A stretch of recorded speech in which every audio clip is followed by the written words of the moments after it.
Nau mai e taku manu he manu a hakatau. Ku waka mārangaranga ki te tāhuna, kuri mako pai ki te kōtātara, pi waka waka I kutea e te mate, ko tuku re rengatahi. Nau mai I runga I te kōnguri aroha I te atahapara, I te kōrehutanga o te tai awatea, I te kākarauritanga o te maruahiahi, I te pōkerekeretanga I parangiae te ao tūroa. I ahu mai koe e taku manu I te rapunga, I te kinihanga, I te hahautanga ki manu o tai, ki manu o uta. E marama tūria te pai purangi nei, whai kōrero koe I te pā uawatanga e kutaito I hukirangi ātea. E mauai te hunga e hui nei, te marea e whakarongo nei, ko ngā kōrero kia kōrero tia, he kōrero hoki te kai a te rangatira. Hoi anō rā, kia ora mai tātou katoa. It's with great pleasure that I welcome you all to the first instalment of our webinar series, The Art of Connecting, brought to you by the CALLANZ Collective. I extend special greetings to our wonderful presenters who will be gracing our screens today, and to all of you out there viewing and listening in, wherever you may be. In my greeting earlier, I acknowledged and welcome you all as birds possessing various attributes and talents, inviting you to bring your unique experiences, characteristics, and knowledge to this forum to discuss and debate the issues of the day. And that through this process, we will achieve growth and understanding. It is discussion and debate that is the sustenance of leadership. We've created this webinar series to accelerate the sharing of insights, knowledge, and experience on how through unity, communities can achieve healthy landscapes and healthy communities. And so I reiterate a warm CALLANZ welcome to you all. The CALLANZ Collective currently comprise 3 connectivity conservation programs in Australia and Aotearoa. Gondwana Link, spanning the expanse of southwestern Australia, Great Eastern Ranges, traversing the east coast of Australia and reconnecting northland from the Tāmaki Isthmus in the south to the northern tip of New Zealand's North Island. And the times we've spent together over the years, we realised how much we have in common, irrespective of the geographical distance and cultural nuances. And this prompted the value, I suppose, or pointed to the value of power and sharing. And with that, we wanted to create a platform for more sharing more widely. The old adage, sharing is caring, comes to mind. And to be honest, the world is definitely in need of more caring and a lot more sharing. And so here we are. Before we get started, I'll open our webinar with a karakia to create space for our discussion. A karakia is a form of prayer, and I'll do so in the native tongue of Māori. Tērā ia te mātauranga, te pākaru mai nei, he ururu tau, he ururu matua. He ururu tawhito ki tēnei kukinga, ki tēnei wānanga, kia e ake ai te tohinga nuku, tohinga rangi ki te wai o tua, ki te wai whakaika. Te wai ki tēnei tau ira, he wai tapu, he wai nui, he wai ora ui. Ka pipi, ka owai, ka pōrutu, ka mānunu, ki te mokupu, taurarangi, he ariki, he tupua. Ka puta ki te whaia, puta ki te ao marama, tūturo whiti whakamaua ki a tīna hui e, tai ki e. Ko maunganui te maunga, ko waipaua te awa, ko kawirua te moana, ko mahuhu ki te rangi te waka, ko te roroa te iwi, ko Amon Nathan tōku minua. Kia ora everybody, my name is Amon Nathan. I'm the Paumanatu for Reconnecting Northland, and I will be your host for this session today.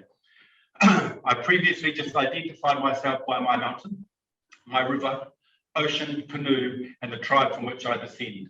And this is a practical and meaningful way that we as Māori position ourselves in relation to and within the world that we live. Not above or in control of it, but within.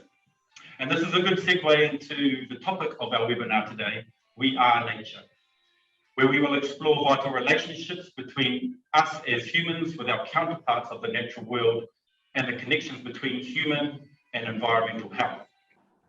This webinar also coincides with the official start of the UN Decade of Ecosystem Restoration, which has predicated the timing of this gathering, of this webinar. We're blessed to have a fantastic group of speakers today who will be sharing their stories, knowledge and wisdom from lived experiences and initiatives they are and or have been involved in. First up, we have renowned knowledge holder and Māramataka Guru Paparereata Makiha of Te Māhure, Ngāti Pākau, Ngai Tūtiau, Te Aupōuri, and Te Arawa people. We also have a recorded video from Tim Christopherson. He is Chief of the Terrestrial Ecosystems Unit at UN Environment.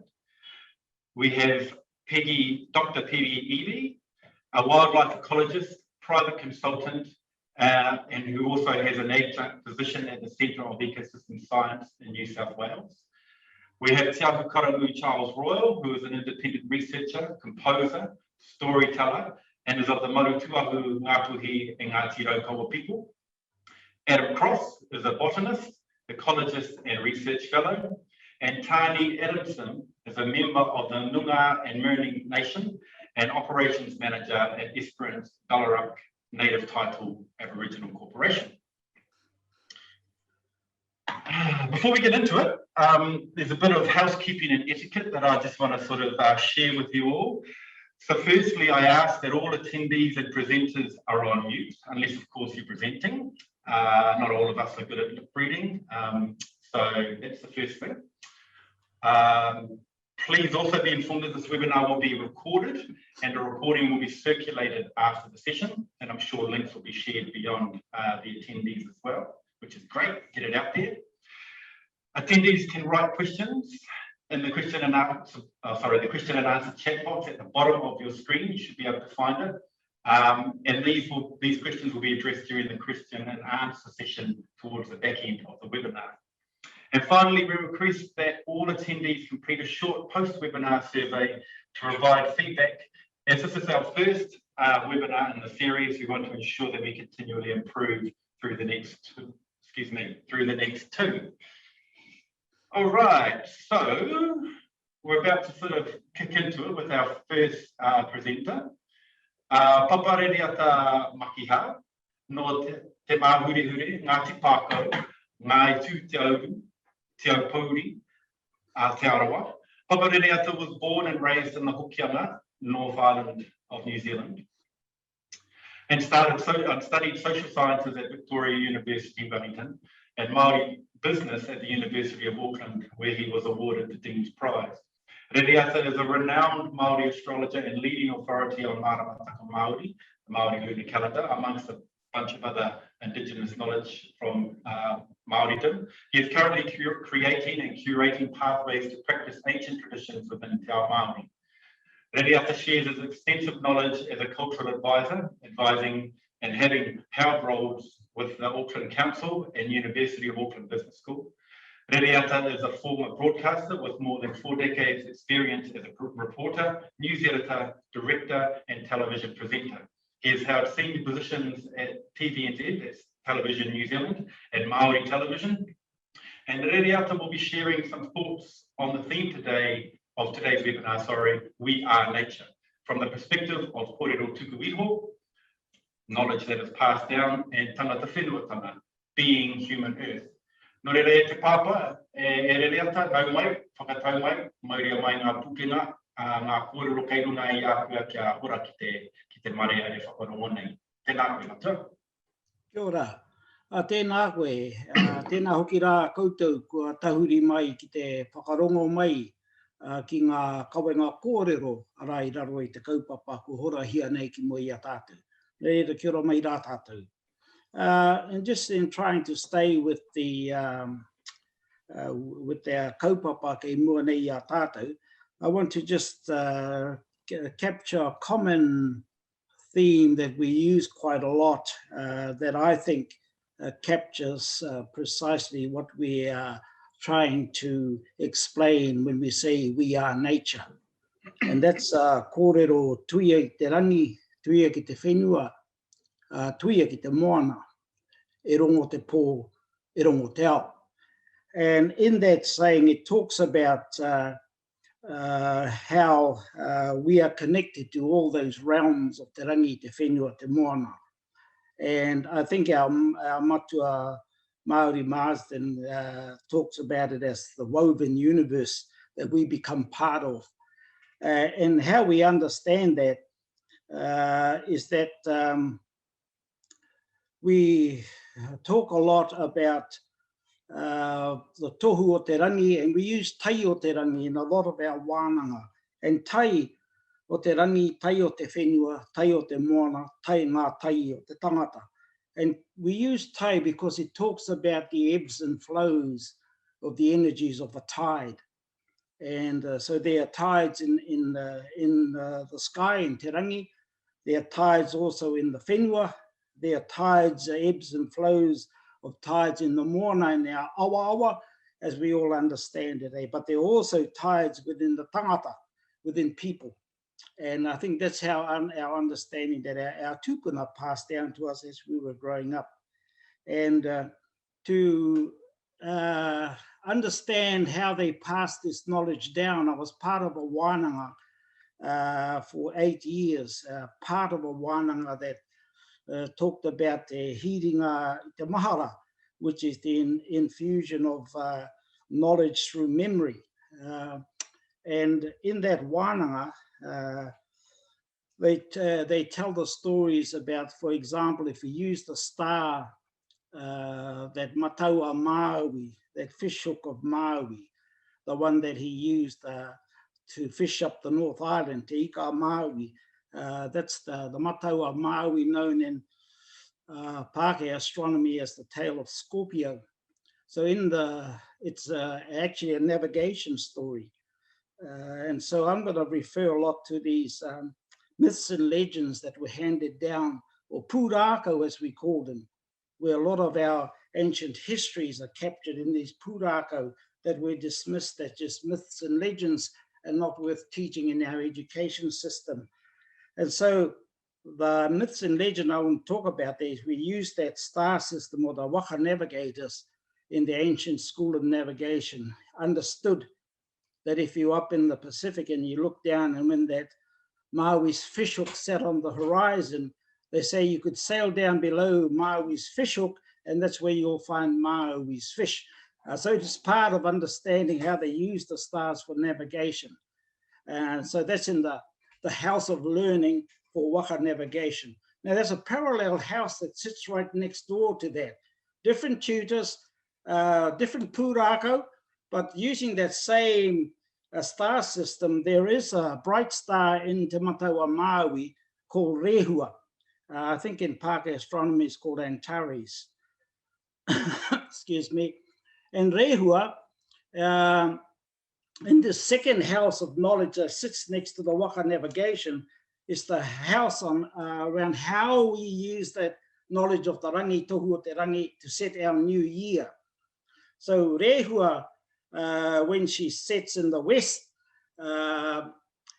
it also exactly the same time as a star called Puanga, or Rigel, rising in the east. And so a lot of our whānau and a lot of our people use the setting of that Antares and the rising of Puanga to mark the start of their new year. And in some places, about a week later, I think they will see Matariki. So there you have 3 markers to mark your new year. You've got Antares, you've setting, you've got Puanga, Rigel, rising, and then you also got Matariki a few days later. So if we shift over to another house of learning, and this is the house of learning where all our sciences were kept. Again, different tutors, different mātauranga, different pūrākau. So when Rehua sets, she's known as Rehua Anuku. But when she's swimming through bottom of the earth and rises in the face of the sun, name becomes Rehua Arangi. And when Rehua rises in the face of the sun, she triggers the phase, our third phase of summer, known as Matiti Muramura. And that indicates the peak flowering of rākau called the Pohutukawa, and also the northern rata. So there you have the tohu o te rangi Rehua, tohu o te whenua being the Pohutukawa. So how te tohu o te moana? So what do you see about the tohu o te moana?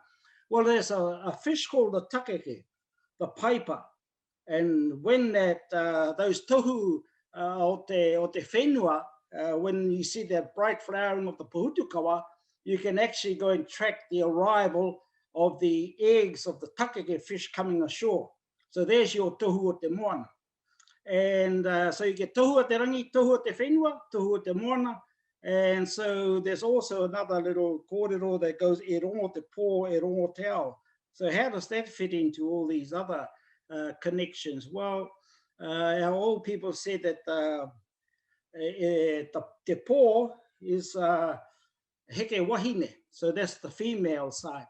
And te ao is assigned to tamanuitera, and that's the male side. And so they say in anything we do in any environment is to make sure that we keep things in balance. And I think that's probably one of the greatest teachings that they've passed down to us in our understanding of how to work in environments, is to keep things in balance. And I think we kind of lost that sort of an art over the years, and we're trying to bring that back through a lot of our kōrero tuku iho. And one of the kōrero tuku iho that was passed down through us in that whare wānanga was the understanding that water, wai, isn't actually from here. So we use whakapapa. Rawau mohe na hea te hakamara mai te whakapapa genealogy, I suppose. So the whakapapa wai goes back to a tūpuna Wainui Ātea, who, I hate that word married, but cohabited with Tango. And from that union came our great oceans. So we get Moana Nui, Moana Roa, Moana Hakere, Moana Pōtango, Moana Tapoko, Moana Tū i te wā, which is our inland lakes, and Moana Tū i te repo, which is our swamplands. I don't think I've got that in the right order, but that's the whakapapa. And so the interest in that type of whakapapa in teaching us and how we connect with that environment is that there was a battle at Pairangi before the separation of Ranginui and Papatuanuku between the brothers. And that was the mayor. This particular battle was between Tāne and Tangaroa, because Tāne ate some of Tangaroa's children, so the pūrākau goes.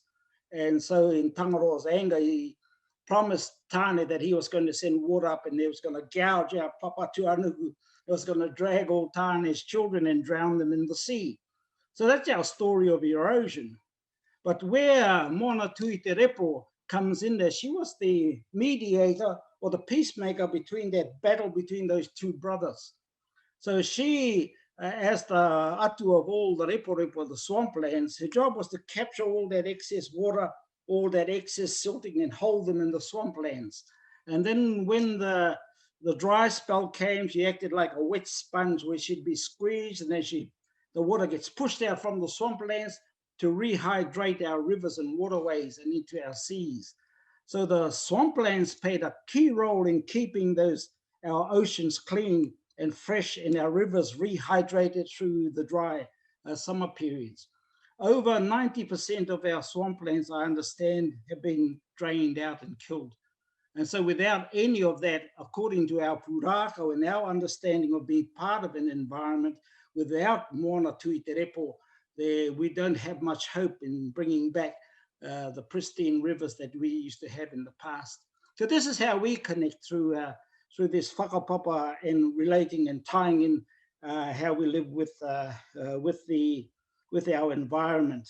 So those are just a couple of the ideas, kōrero tuku iho. There are many more that we've learned in the whare wānanga that help us, guide us in what we should be doing when we're working in these environmental spaces, and how we tie in, how we link through those environmental spaces, and how we become part of an environment so that we're not separate to it. So when the environment hurts, we hurt. And so I think that's the position that we find ourselves in right now. That must be my 10 minutes, eh?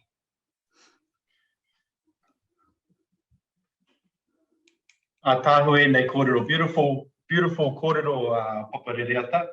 How you, I suppose, painted a picture of a world view of Māori personifying the world that we live in through the signs of the sky, tohu i te rangi, signs of the whenua, signs of the land, if you like, signs of the ocean, tohu i te moana, and te tai tangata and how they relate to people, the ebbs and flows of people.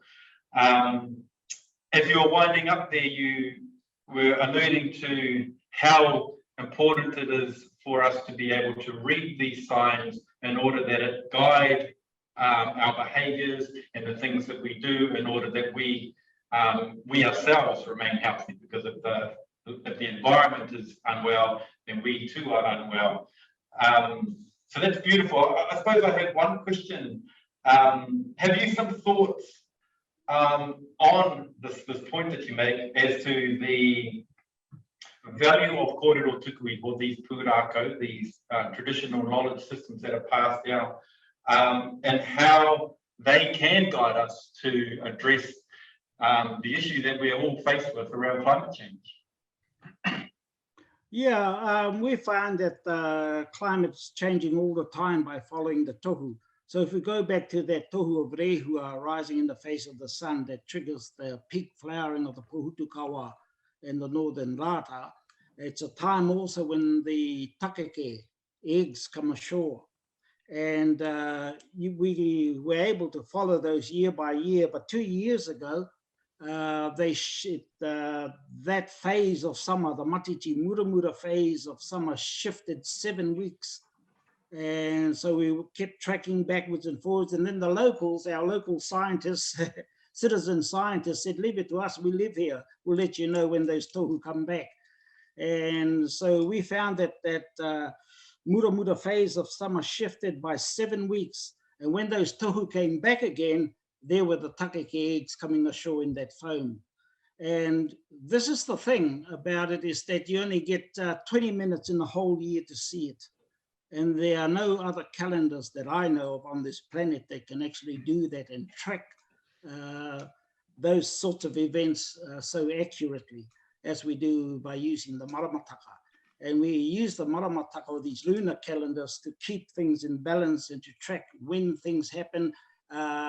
Still got to use the science, the deeper Western science, to see if we can find out why they happen and why the takeke are able to know that 7 weeks has shifted since the last year, and they still come in on the right times and the right winds and the right tohu of the maramataka. And so there's still a lot of unanswered questions around there. But yeah, that's how we use the maramataka in fine-tuning when things happen in nature, because nature is not random.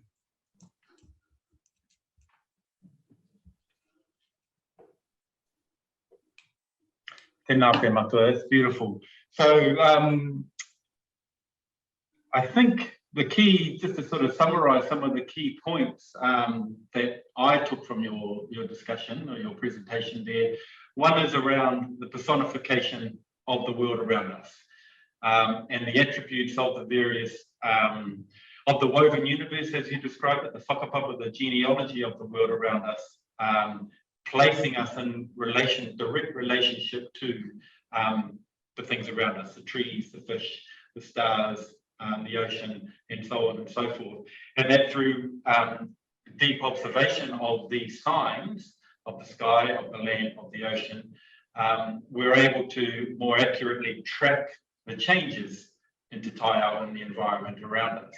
And through that observation, we'll be better able to, I suppose, moderate our behaviours and learn a lot from how we mitigate, I suppose, the effects of the climate change. Yeah, these calendars help us to guide us and when we should be doing things. So and also there's a predictive nature in it too. For example, you know that if you're coming up to those tamatea days, they're going to be unpredictable. And so you need to be careful when you're on the ocean because all those winds are unpredictable. People are unpredictable. So they're using a lot of those energies in the maramataka for self-healing as well.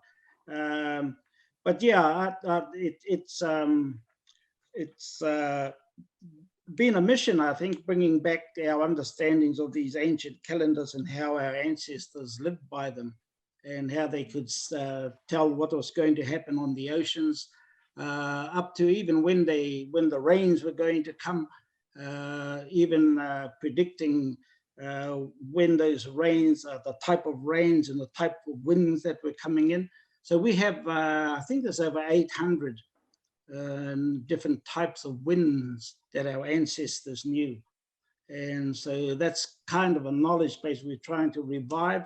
So we're putting all that into, hopefully into our sailing waka wānanga with hoturo, and hopefully we can revive that knowledge that sits behind the understanding of these winds as part of a curriculum of learning for our young people. I mean, there's still lots and lots to do, just based on being part of an environment, watching it shift and watching all the changes and being able to track the changes too.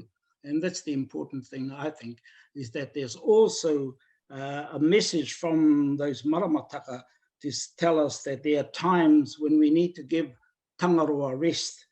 There are times when we need to give tāne a rest. There are times when we need to give papa tuanuku a rest. And I think those are some of the deeper learnings that come out of understanding and aligning ourselves with nature. Kapai. Tēnā koe matua, tēnā koe te papa. Hea tāku e nei kōrero. Thank you. Thank you for taking time to share these insights with us today. And there are a couple of questions that have come in, which I will hold for the question and answer session towards the back end of the webinar, and we'll move on to introducing our next speaker. But tēnei wā, tēnā rawa te koe te papa e rere ata. Tēnā koe.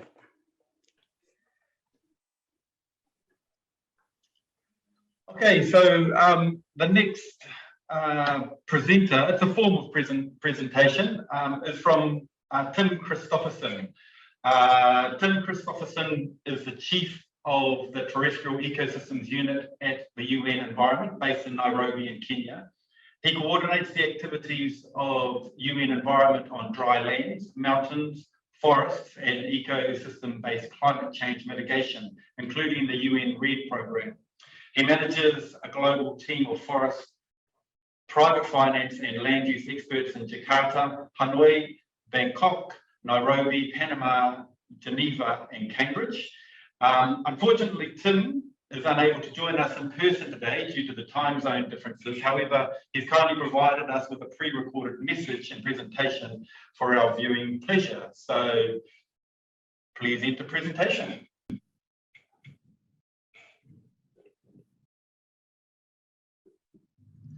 Hi, everybody, and thanks to Godwanaling for the invitation to present the UN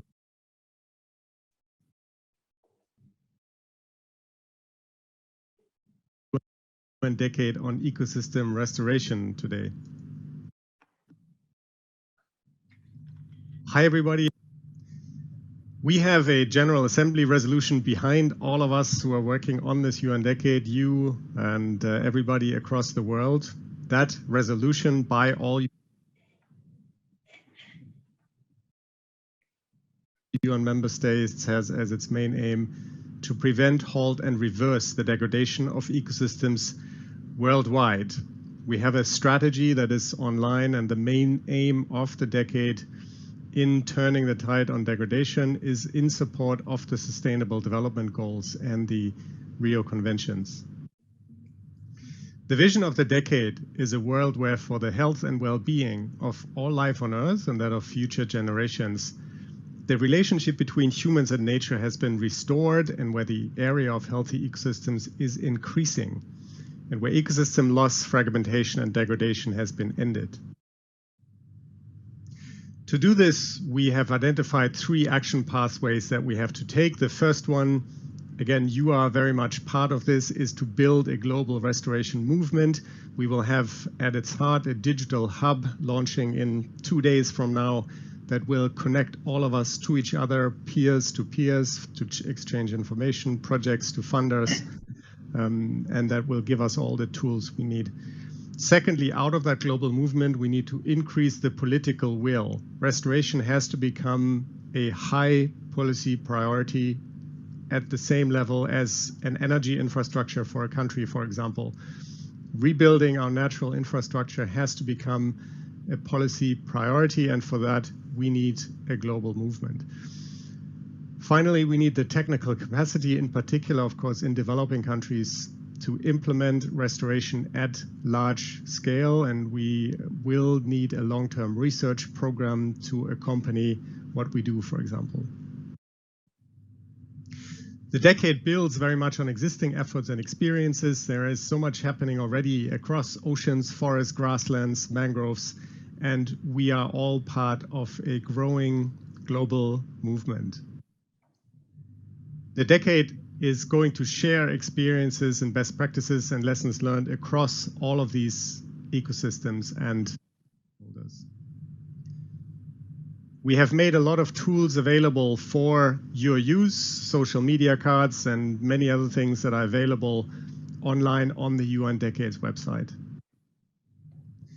This is part of our communication strategy that builds on a principle called New Power, where we share the ownership of the UN Decade beyond the United Nations with you, the stakeholders, with the governments, of course, but also with NGOs, with citizens who want to take action, and with the private sector, who is increasingly seeing investments in restoration as good business sense.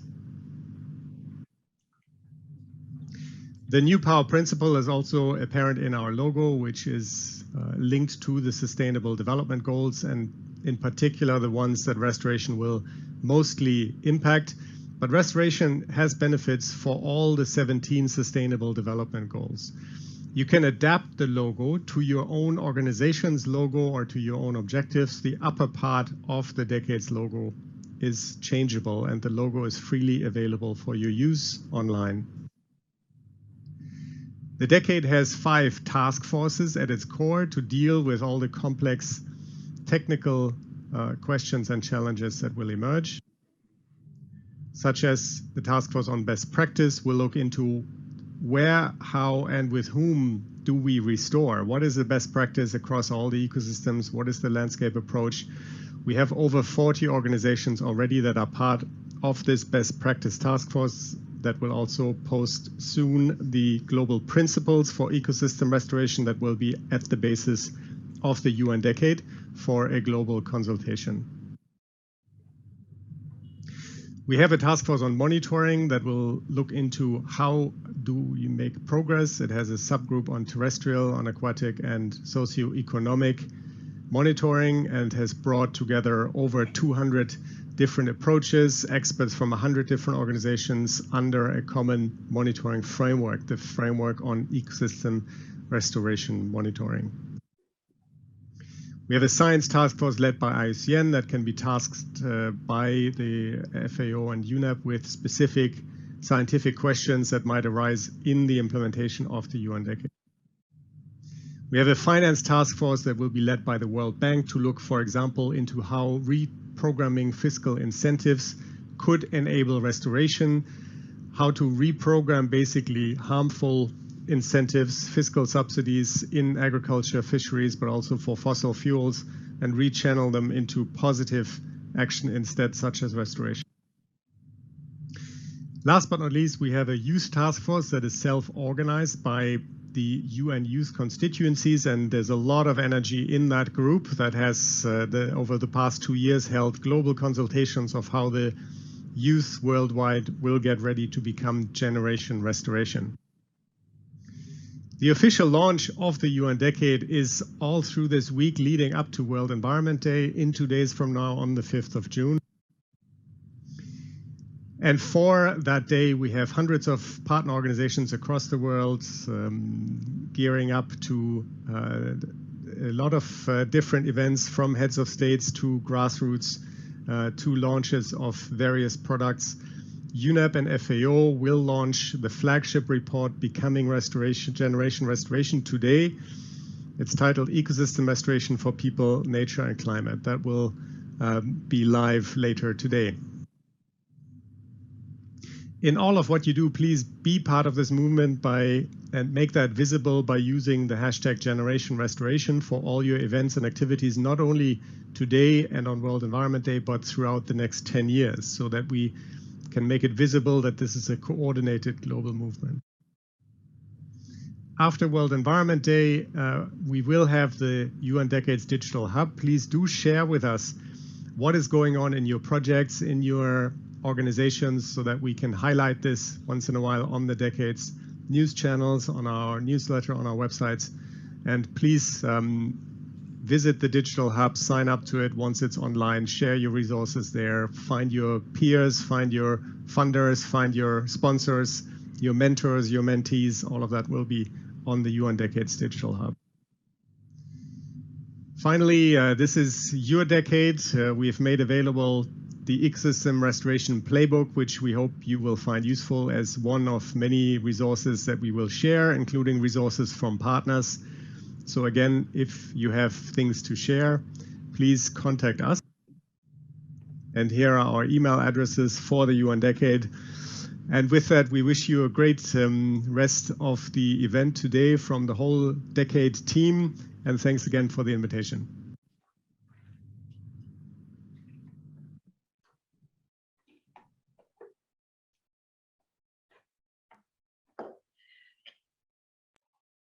Kia ora no. Well, it's hard to thank Tim when he's not really there, but I do thank him for collating and pulling together that presentation. For me, there is a couple of key things that I took from it was the importance of the vision and clearly stating the relationship between humans and nature, and that we are nature, and the emphasis on restoring that relationship, which has probably become a little bit fragmented in some respects. Additionally, the emphasis on incentivizing investment, making good business practice to support the ecological efforts that we're all involved in.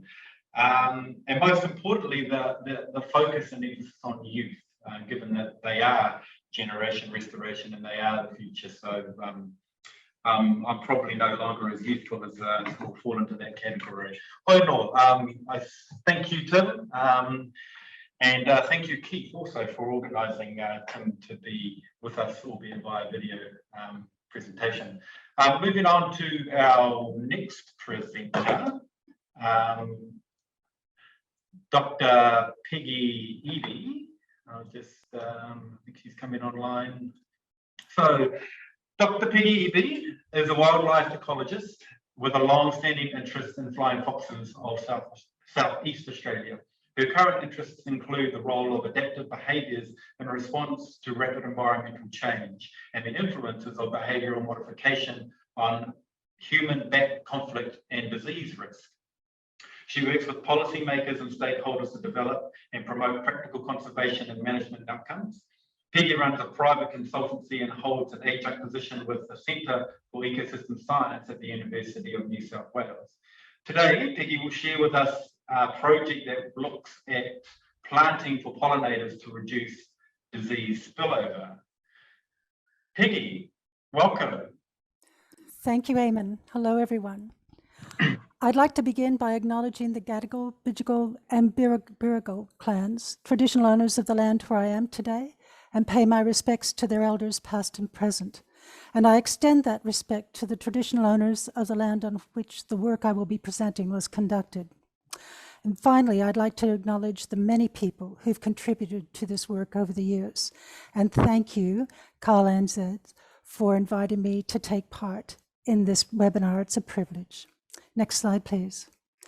Most of my professional life has been guided by an ongoing curiosity about the ecology and behaviors of this species, grey-headed flying fox, but also black flying fox shown in the previous slide. This focus has led to my recent involvement in studies of the drivers of emergence of a zoonotic disease, Hendra, a search for the mechanisms that link environmental change to changes in the behavior of its reservoir host, the black flying fox, and the mechanisms that then link behavioral change to risk of transmission of the virus from flying foxes to horses, who then infect humans. The ambition is to use that understanding to develop targeted, sustainable, long-term interventions for transmission or spillover founded on evidence, and in that way contribute to the transition to a restorative culture that so many involved in this webinar are working towards, a return to balance. I'd like to share with you the progress made, and I'll begin with some background information on flying fox ecology. Next slide, please. Flying foxes in subtropical Australia feed primarily on nectar and pollen produced in the forest canopy. Their diet comprises 59 species of eucalypts and other myrtaceous trees. Individuals transport pollen in the fur on their heads over uniquely long distances and in complex patterns, as illustrated by the movements of an individual feeding on the flowers of forest red gum, Eucalyptus teraticornis. It used 8 feeding areas this night and moved between large forest reserved and small isolated remnants. This is a single night's movement of one of the 100,000 flying foxes that occupied the roost and fed on the local flowering over a 2-month period. A single example of 100,000 foraging movements that occurred each night for 60 nights. The extensive complex movements of pollen generated by large populations of flying foxes contribute substantially to the genetic diversity of plant populations and links habitat fragments, increasingly valuable services, but notably difficult to preserve. Next slide. Eucalypts have relatively stable seasonal flowering schedules, but they vary in the frequency of flowering. Only 4 of the 59 diet plants flower every year, some as seldom as 1 year in 5. A series of telemetry studies has found flying foxes to be remarkably adept at tracking these largely unpredictable flowering pulses over hundreds of kilometers. This map shows the collective movements of 100 flying foxes captured in a roost in Sydney, the Red Star, and tagged with satellite telemetry devices. Long-distance nomadic movements like these are challenging to conserve. It's extremely difficult to confidently identify critical habitat. Next slide, please. But that job's made easier during seasonal bottlenecks. Flying foxes experience a food bottleneck during winter when foraging options are restricted by the limited number and distribution of food plants. Large numbers of animals repeatedly concentrate on small areas of forest. The panel on the left shows the distribution of native vegetation that contains trees in the diet of grey-headed flying foxes. 11 of the 59 species that contributed to that map flower in winter, and only 5 of those flower more frequently than 1 year in 3. The highly restricted distribution of vegetation that contains those 5 species, that is, the vegetation that supports flying foxes in winter of most years, is shown in the middle panel. The panel on the right shows an example of the degree to which flying foxes concentrate in these areas. In July of 1998, 92% of the total estimated population of grey-headed flying foxes fed on 2 species of trees flowering in far southeast Queensland and northeast New South Wales, primarily in forests surrounding the major urban centres of Brisbane and the Gold Coast. Ongoing clearing of these forests for urban expansion contributed to a 25% decline in the population of grey-headed flying foxes between 1986 and 1999. And although what remained was identified as habitat critical to their survival, incremental clearing has continued. We haven't been successful in conserving even this critical bottleneck habitat. Next slide, please. Eucalypt flowering is susceptible to short-term disruption from variations in temperature and rainfall, and about once every 3 years, flying foxes are exposed to brief periods of acute food shortage, leading to starvation. They occur during winter and spring. The plot at the bottom of this slide gives an indication of the impact on reproductive output. The red bars are the years when acute food shortages occur. The animals respond to these extreme conditions in predictable ways. They feed on foods they would otherwise avoid. They often introduce species in gardens or on agricultural land. They occupy areas outside their normal range, and they break into small roosting groups located near feeding sites to reduce the length of commuting flight. In past years, these adaptive responses were temporary, persisting only during acute food stress. The animals then reverted back, but that's no longer the case. Next slide, please. Fundamental roosting and feeding behaviors of flying foxes in Southeast Australia have changed dramatically in the last 15 years. The number of roosts has more than doubled. Nearly 90% of new roosts form at the time of acute food shortages. Their locations are a persistent reflection of responses to inadequate native food. They occupy these sites, the red dots indicate continuously occupied roost sites. That is, the animals occupy these sites every winter. And it's important to note here that a high proportion of these newly established continuous roosts are located in areas beyond the distribution of native winter food. Those animals cannot feed on native food during winter. Next slide, please. Due to the ongoing efforts of numerous people, we have sufficient data on annual counts of roosts and of spillovers to track change in each and look for commonalities, looking to relate behavioral change to spillover risk. The top plot shows the increase in flying fox roosts through times. The orange vertical bars indicate the timing of food shortage. Prior to 2003, roost numbers and locations were stable. They then increased rapidly, but not linearly. Again, the steps are associated with food shortage.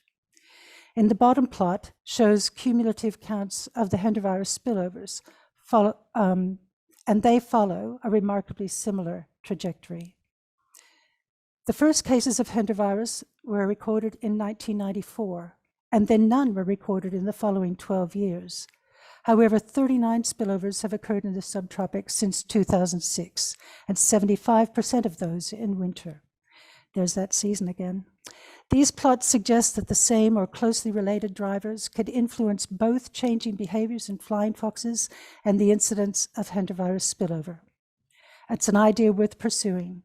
And so we compiled 18 long-term data sets, and in this situation, long-term means 23 years rather than hundreds of years. And these data sets then span the stable phase and the period of change. We then explored them for evidence of influence of on spillover risk. Next slide, please. We found that the risk of spillover is greatest when black flying foxes, the species associated with transmission, feed in peri-urban areas where horse density is high in the winter following acute food shortage. There's nothing terribly surprising about that. Next slide, please. However, we also found that local pulses of nectar-rich winter flowering that attract aggregations of at least 100,000 flying foxes reduce spillover risk to near zero. An unexpectedly clear result. Rich winter flowering protects against hendervirus spillover. So the question arises, was this the driver of change? Next slide, please. I believe it is. These timelines cover May to August and each of 17 years. The dark gray bars indicate periods when flying foxes aggregated in roosts larger than 100,000. They dominate timelines during the period of no spillovers on the left-hand side. White bars indicate periods when no large aggregations formed. They're prevalent during the period of change. And the red squares show the timing of spillover, none of which coincides with large aggregations. Rich winter flowering pulses are protective of hendervirus, and we propose that environmental change has interrupted the continuity of those resources, creating gaps, signs of imbalance that enable spillovers to occur. While climate change will have contributed, our understanding is that habitat loss has played a dominant role. Next slide, please. Because we know where protective flowering occurred during the stable period, it's possible to identify local areas that no longer support large aggregations, regions like Southeast Queensland, where the protective influence of large aggregations, shown as black bars in the bottom graph, has been lost. We've identified this region as a starting location for intervention. My last slide, please. Great Eastern Ranges is hosting the Planting for Pollinators initiative. The strategy is to work with existing programs of ecological restoration in federal, state, and local governments, and non-government organizations, and with private landholders to promote ecological restoration of vegetation communities that contain key winter flowering species. It is a targeted program of ecological restoration and habitat protection that will improve conservation outcomes for nectar-dependent wildlife, assist in preserving pollination function, and improve human health by reducing the risk of hantavirus spillover. These are early days. There's much to learn, but the generosity and patience of new collaborators is inspiring, and we're looking forward to initiating a phase of repair. Thank you.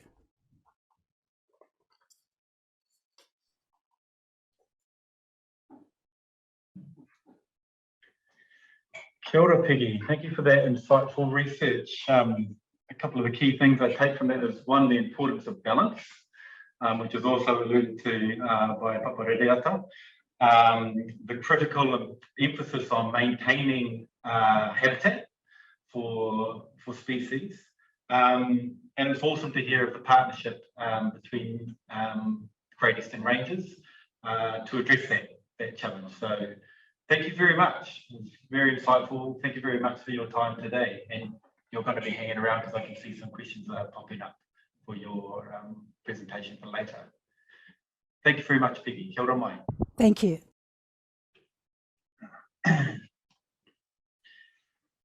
All right, moving on to our next presenter, coming back across the Tasman to Te Tai Tokerau, no maru tuahu Ngāti Raukawa e Ngāpuhi.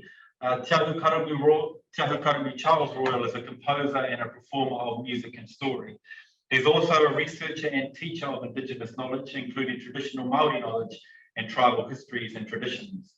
He's an advisor and a leader of projects and people, particularly to do with the creative potential of Indigenous Māori dimension of Aotearoa New Zealand. Charles will be speaking to a research project he is leading in partnership with marae and hapu communities in the Wairoa catchment in the Upper Kaipara region of northern New Zealand.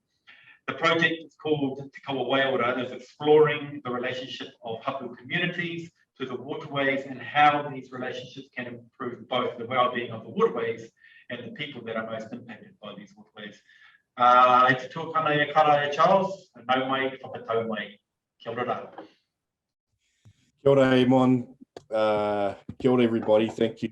Ngā mihi kia tātou katoa. Thank you for the invitation for me to speak today on this project called Te Kawa Waiora, which is a research project I'm leading in the north concerning the relationship between tribal communities along a river called the Wairoa River, which is in a very bad state, and more particularly to discover and understand what the actual and potential contribution that these tribal communities may make to improving the health and well-being and what we call in Māori the mauri of the river, the essential life energy or life force of the river and its tributaries. Next slide, please.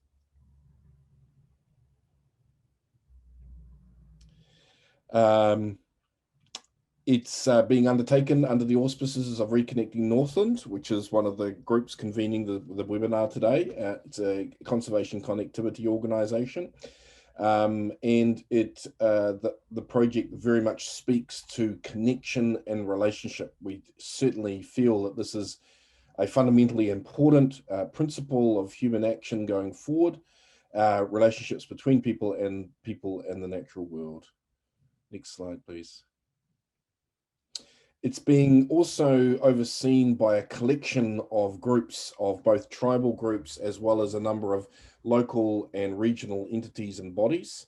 So it's not just being conducted under the auspices of the tribal communities in the north, but also with a number of other organisations such as the regional councils, local government and things of that kind. Next slide, please. This is a brief list of the partners in this project. The first three are groups of tribal groupings. Integrated Kaipara Harbour Management is a new entity to do with the Kaipara Harbour into which this river flows. Living Water Partnership, Northern Regional Council, Reconnecting Northland, the Sustainable Business Network, a number of NGOs and local government organisations. Next slide, please.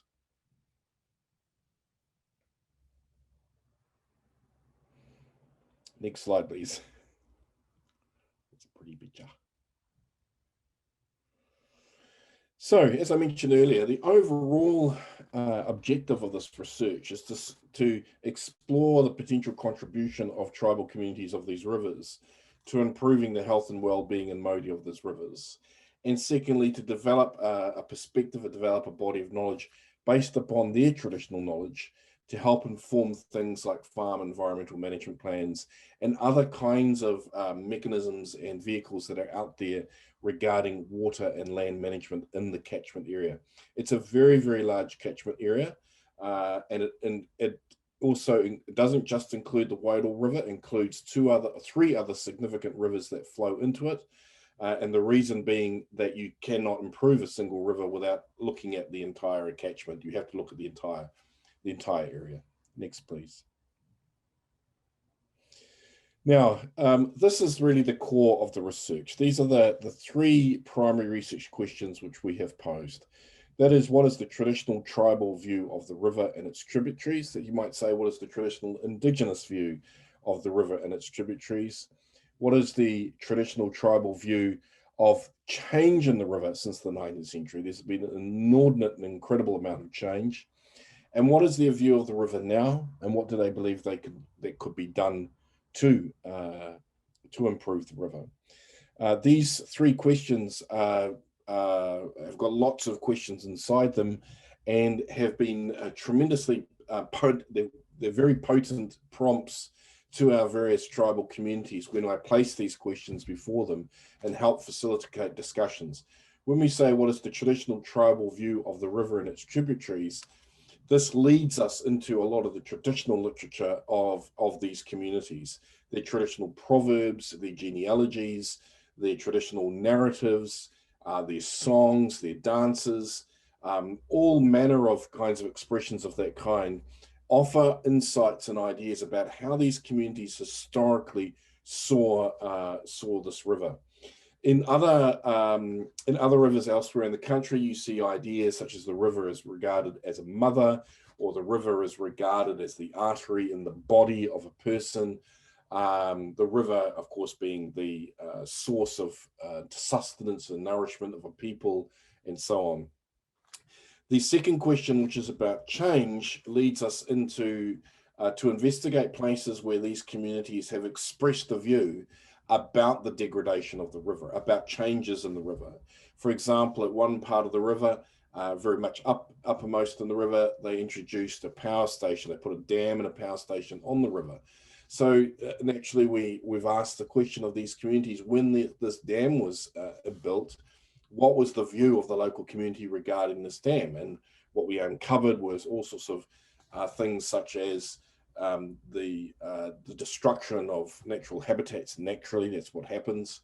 But other things such as the electricity that the electricity station generated was not supplied to the local Māori village who worked on creating the power station. Instead, the electricity was taken to the township of Whangarei, and it took 3 or 4 decades before the local Māori village actually got electricity from the very dam that they had participated in building, and they lived right next door.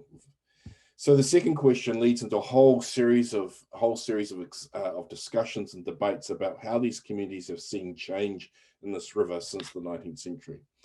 And the final set of questions is, naturally the question is, well, what do they think of it now, and what do they think they can do about it? Again, this is a very potent question because it stimulates lots and lots of discussions about what way they believe is wrong in the river now, and where they think things ought to be done. Invariably, it talks about things like the felling of the forests, of course, the rise of pastoral farming, the rise of the use of introduced invasive species, of course. All of these things we all know about. These all happen in these communities. And it has been interesting to uncover the local community's view of these things, and more particularly what they believe ought to be done now. And there have been a variety of responses. Let's go to the next slide. This is an image from one of our recent gatherings. This is about 2 months ago or something, where we discussed a river called the Kaikoul River, which flows into the Wairoa River. The reason we went to this people is because right next door to their marae is what is called the Hikurangi Swamp, where much of it used to be apparently the largest swamp area in New Zealand historically, but it has been drained and damaged considerably. It's also argued and asserted, particularly by these people, that the amount of sediment that appears subsequently in the Wairoa River, which is south of them, actually comes from the Hikurangi Swamp, which is right next to them. They argue that you cannot improve the river without addressing the swamp area, the reintroduction of native species, ecosystem restoration, and things of that kind. Next slide, please. In order to answer these questions, we use the typical and fairly straightforward methods of interviewing elders and other knowledgeable people. We conduct gatherings, what we call hui wānanga, upon marae, upon tribal gathering places and meeting houses and so on, and in other significant areas, areas that are significant to the local people, ancestral places, old past sites, old village sites and things like that. So we conduct gatherings where there are in-person, face-to-face exchanges. We're spoken a lot in the Māori language, lots of Māori language are used, and where I am able to stimulate the local people there regarding, because I come from the outside, but I speak Māori and I'm experienced with running wānanga processes, I can stimulate and excite people into questions about their own knowledge. So I go, one way I particularly do that is through place names. Tell me about this place name. What does this actually mean? What is this? Because place names almost always reflect some kind of inner understanding about the nature of the place that we're in. So gatherings upon marae and other significant places. Documentary research, it's not well known generally in New Zealand, but in the 19th century, there was an enormous outpouring of traditional Indigenous knowledge into written form. Māori took to literacy very, very quickly when it arrived, and there was a tremendous outpouring of traditional knowledge in a host of different written places and written sources, genealogy books, this by Māori, writing by Māori themselves, or anthropologists, ethnologists, amateur collectors, representatives of the church, and things like that. So that today you can go to places like the Auckland Library or the Alexander Turnbull Library in Wellington and explore an enormous array of written material in which traditional knowledge is recorded. And finally, site visits are very valuable. Also, I haven't put it there, also investigating artifacts, traditional artifacts associated with the people in an area as well. These are the typical, for research today into our traditional knowledge, these are the fairly typical ways in which we do it. Next one, please. Next one. So there's a host of things that flows out of this research project. One is that it really provides an opportunity for these communities to really say what they feel about their rivers and waterways. They don't often, and get an extended opportunity. Usually where it happens, where they get, most opportunities facing them today are either there's some kind of court action in the environment court, some kind of protest, or there's a brief consultation round by the local council or something has come out to a marae gathering area, and it's like a 2-hour discussion, and that's it. We go to these places and we spend 2 or 3 days with these people, and we visit on their rivers, and we take them to places that sometimes they haven't been to before, or in some cases they've never been to before, but places that they know of historical significance to their people. And we're successful at stimulating their memories and stimulating conversations to get into the inner life of their knowledge, and to bring forth their knowledge in ways they hadn't really thought of before or experienced before, or not for a long time. It gives them all sorts of opportunities around rebuilding an understanding of themselves. They also get to design certain ways of investigating their own knowledge. We also run research training with these communities as well. That's been run alongside this research project. So the project has a lot of other kinds of outcomes that come out of it as well, out of the core research. Next one, please. I thought I just might conclude here. I noticed I've got to 2:05 now.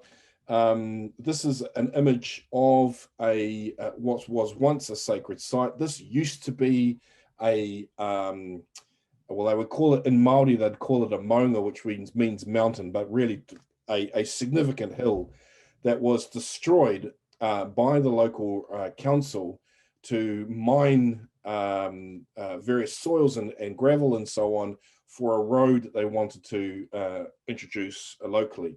The reason we looked at this is that this is immediately adjacent to the Wairua River, and it's an example of a destruction of a sacred site through the creation of in this case, the creation of a roadway. And even though it has been destroyed, the local people who are based just along the road from here, they retain a lot of traditional knowledge about this site. But the impact of this upon them has been quite profound and quite significant in the experience of these people. So much more to say about this project. I just wanted to conclude that it is a really exciting and rewarding thing to do, to go into the heart of Indigenous knowledge, where the fundamental and primary principle of Indigenous knowledge is that our humanity is experienced and explained through kinship-based relationship with natural world environments. There's much to say about that, but the key thing is that basically humankind has lost sight of that way of being in the world, and we are in a process, we're all in a process of the recovery or restoration of a fundamental relationship with natural world environments rather than being superior to it. I'll finish there. Tēnā koe, Tahu Karamu. Again, beautiful, beautiful corridor, and an emphasis again on, as you summed up, the personification of the world as a way of placing ourselves as humans in the wider context of the whole system. You talked about some of the things that have been found through the research and pointed to sedimentation as a result of the draining of the Hikurangi Swamp, and coming back to the idea of personification and whakapapa, as Papa Reriata spoke to it. He also alluded to, I think it was Wahine Puiterepo, the personified woman of the swamp. So again, I think just the research that you're doing is delving a little bit into that as well with the local communities. I think the final point that I thought was really interesting is the importance of this research catalyzing the exploration of pūrākau as or stories or local knowledge as part of the solution, or a significant part of the solution to the degradation of habitat. So, hai nora, Charles, ngā mihi rā ki ake. Thanks for sparing yourself some time to come and be with us today. And I hope you'll be hanging around for some questions if they come in later.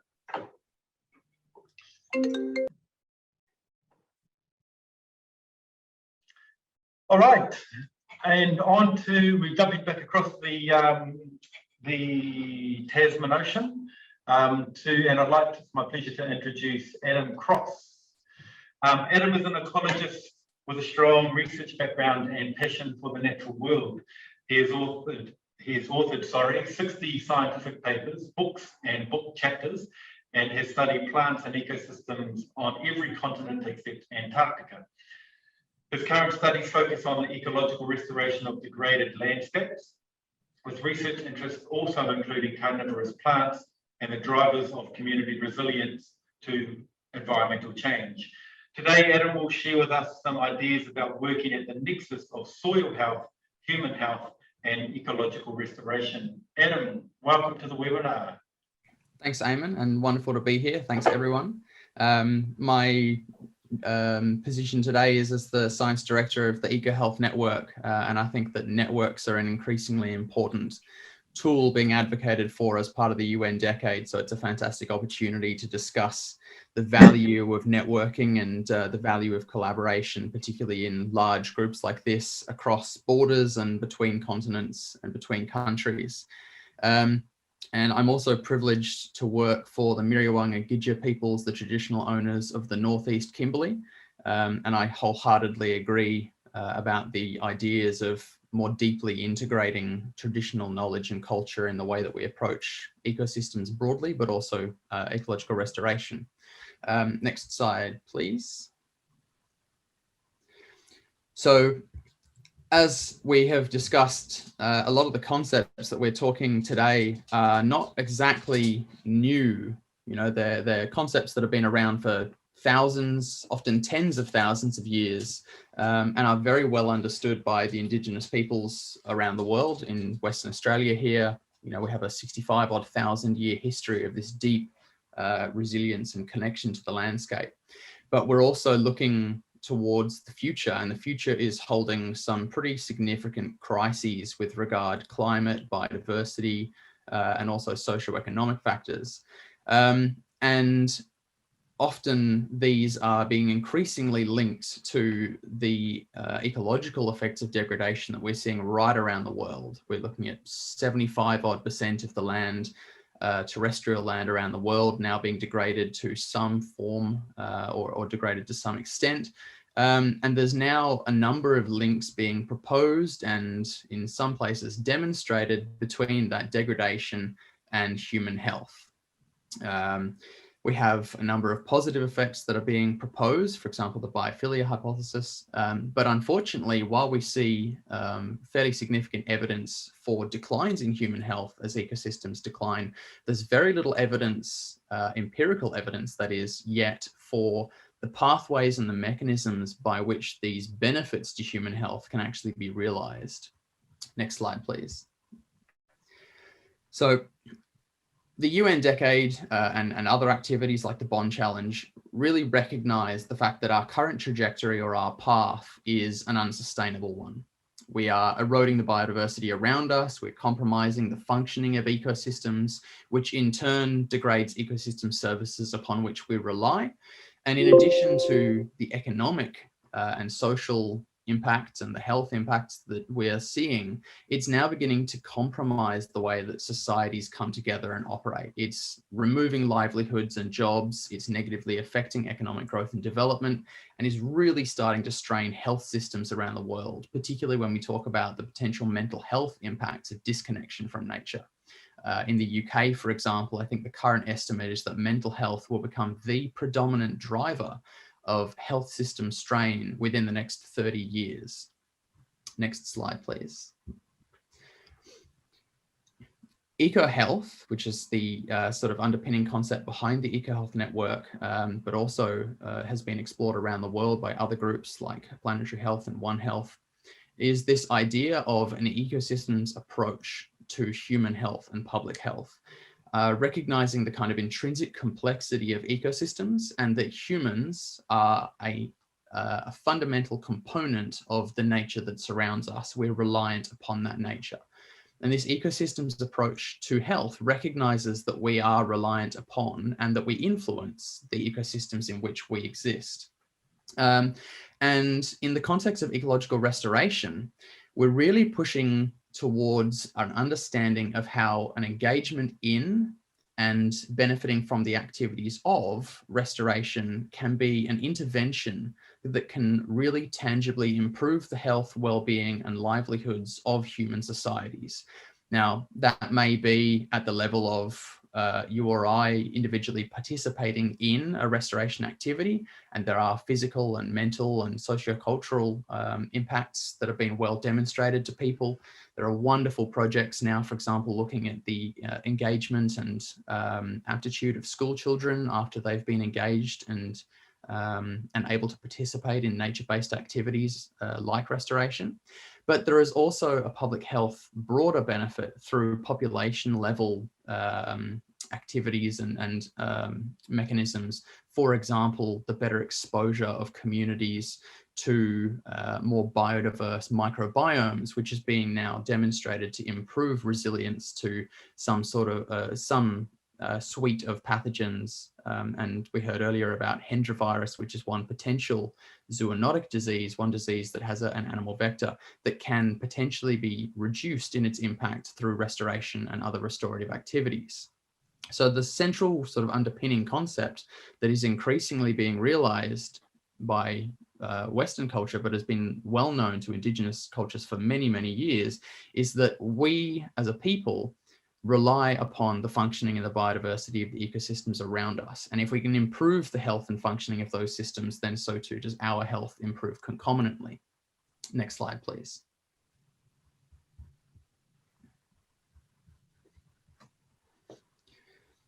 We've termed this shift that's required a paradigm shift, but as I've said, it's more like a return to the sort of traditional cultures that people have been living in harmony with nature around them for many, many years. But we're working around this concept that if ecological degradation and the destruction of ecosystems around us is something of an illness that deleteriously affects our health and well-being, then we can potentially mitigate those effects and alleviate them and cure, or at least begin to work towards a recovery through ecological restoration. And it's all about this shift away from the exploitation and degradation of systems towards a more sustainable and restorative culture. And this is not necessarily just in the context of the environment around us, but also our social and cultural approach to the way that we live. Next slide, please. The Ecohealth Network is one such group with aspirations toward this goal, although as has been mentioned earlier on, the UN Decade and these other activities are really looking to build global networks and opportunities for people to come together and share their experiences. But we see that there is a strong need to really dramatically increase the speed and uptake of capacity and research communication between different groups working in different regions, different continents, different biomes, and begin actually providing really strong evidence about the link between ecosystem health and public health, so that we can begin influencing policymakers to see this as a priority longer term. We've heard about the importance of policy in driving societal change. And we feel that one of the strongest ways that we can achieve that societal change is to begin gathering evidence from as many different places as possible, centralizing it and showing that it is equally relevant and appropriate to explore these in many different contexts, whether that be ecological or social. Next slide, please. The two key aims that relate to what we're discussing today is obviously that we have this intrinsic link between human and population health and ecosystem health, but also that we have a lot of knowledge that is held around the world by traditional owners and Indigenous peoples that really intrinsically understands the complexity and connectedness that exist in ecosystems. And there's a very, very strong need for that knowledge to be honored and shared and listened to ensure that we can begin understanding the world that we live in more than just our sort of Western scientific perspective and view. Next slide, please. One group that's working towards this, which is a regional network within the Ecohealth Network, is a group that many people of today's associations are involved with, the Four Islands Ecohealth Network. And the Four Islands group is really looking to establish among some shared socio-ecological factors between Australia and New Zealand, mainland Australia, Tasmania, and the two islands of New Zealand, an examination of the key approaches that we could take to allow us to begin demonstrating the links between human health and ecological health more robustly in a way that is defensible, that we can then take to policymakers. And there's a whole raft of approaches that we have proposed might be particularly relevant there. One that I'll focus on particularly for the next little minute or so is the concept of advancing and applying soil microbiome science and technology, and the role and relevance of soil in this greater picture. Next slide, please. Soil is an absolutely critical, fundamental part of ecosystems. We don't have vegetation if we don't have appropriate soil. And if we don't have vegetation, we don't have fauna, we don't have ecosystem functioning, and we don't have human society. Next slide, please. It's been discussed a number of times that restoration makes little sense unless it's part of something bigger. And it's this recent push through the UN decade and others that have brought together these complex components of ecosystems towards a more holistic understanding of how we can actually undertake restoration to achieve broader goals. And soils are perhaps one of the more fundamental ways in which we can actually work towards effective restoration. One example from the research that I've been involved in recently is in the post-mining context, where natural landscapes are very acidic, ancient, highly weathered soils that harbor many thousands of native plant species in unique communities. The post-mining landscape is sort of very heavily alkaline, very young and unweathered soil. And yet the expectation is that we will simply be able to return these native communities to those highly altered landscapes within only a couple of years after mining. And it's only been recently that we have developed more of an understanding that if we don't actually ameliorate the conditions and understand that ecosystems simply can't be replaced in a one-size-fits-all manner, when we have ecosystems that have been degraded or destroyed, we're unlikely to actually achieve the outcomes that we want. And this is particularly relevant from a soils context because healthy soils also underpin communities through the provision of food and also the health and well-being of peoples that are exposed to soils in their day-to-day lives. Next slide, please. So just to finish up and to acknowledge that 10 minutes is a very brief period to cover the huge complexity between human and ecological health, we're seeing now that among all of the different economic and socioeconomic pathways to tackle some of these challenges like climate change and land degradation, ecological restoration is one of the more clear pathways that allow us to do this in a way that is holistic and synergistic and has lots and lots of different co-benefits. We're not just talking about repairing ecosystems, we're also talking about delivering jobs and livelihoods and improving human health, all through this one cohesive pathway. And if we don't work towards improve our understanding of how all of these factors link together, it's going to be very, very challenging for us to actually catalyze getting money and investment in towards these projects to be able to operate them at the scales required to meet the aspirations of the next 10 years. Next slide, please. And crucially, and I think today's a fantastic example of this, ecological restoration around the world is most needed where people are most requiring of an improved health and nutrition and good or better or improved livelihoods and opportunities. Thank you.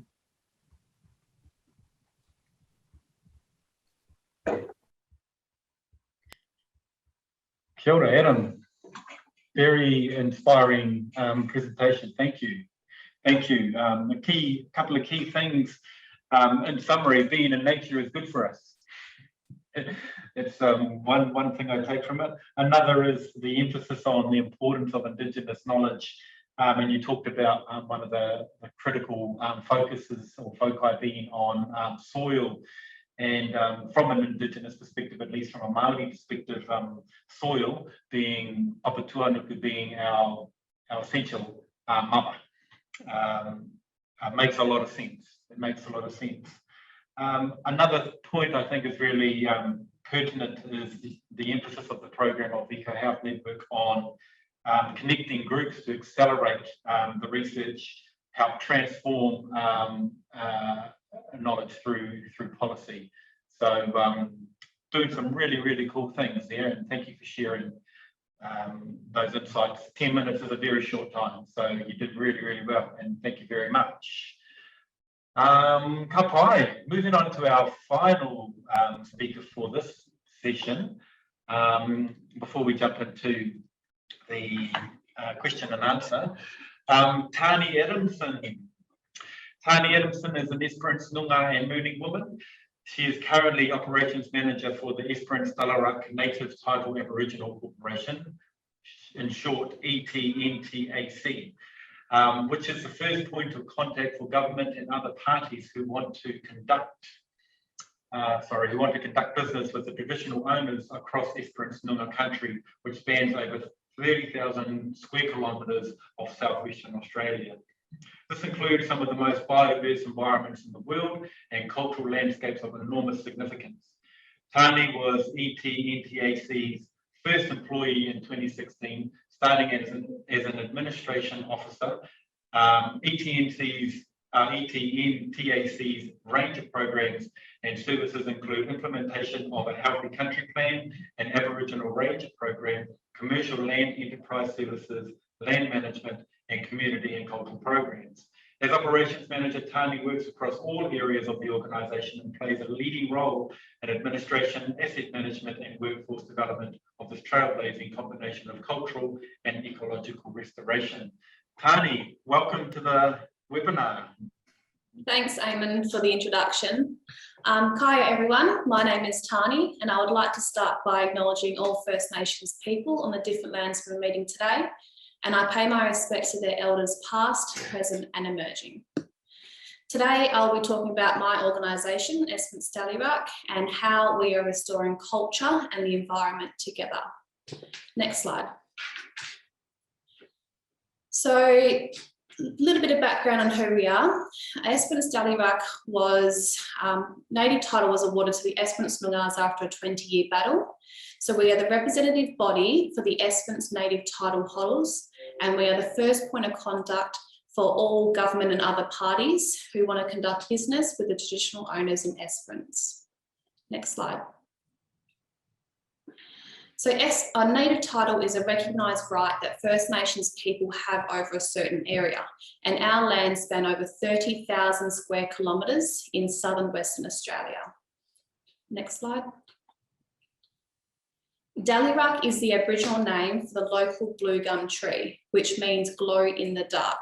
It is a culturally significant species of the eucalypt, and it's found within our country's boundary. Next slide. So Esperance Dailyruck came into existence in 2016, and I was the first employee for several years, and I worked alongside one other person. I had finished school about 4 years earlier, and it's fair to say I was just getting by, and whilst I had a good job with the local bank, there wasn't a lot of meaning in my life. I didn't have a lot of hope that I would find a purposeful life living in a small regional town, where there's a big difference between the wealth of individuals here based on the farming industry. The top photo there you'll see is of the co-chairs, which is my mum, Gail Reynolds Adamson, to the left, and Annie Dabb to the right.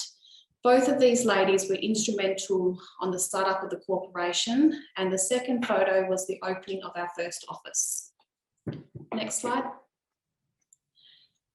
So funny enough, the only reason why I actually applied for the position was because my mum told me to, not because I had any sense and meaning behind the job.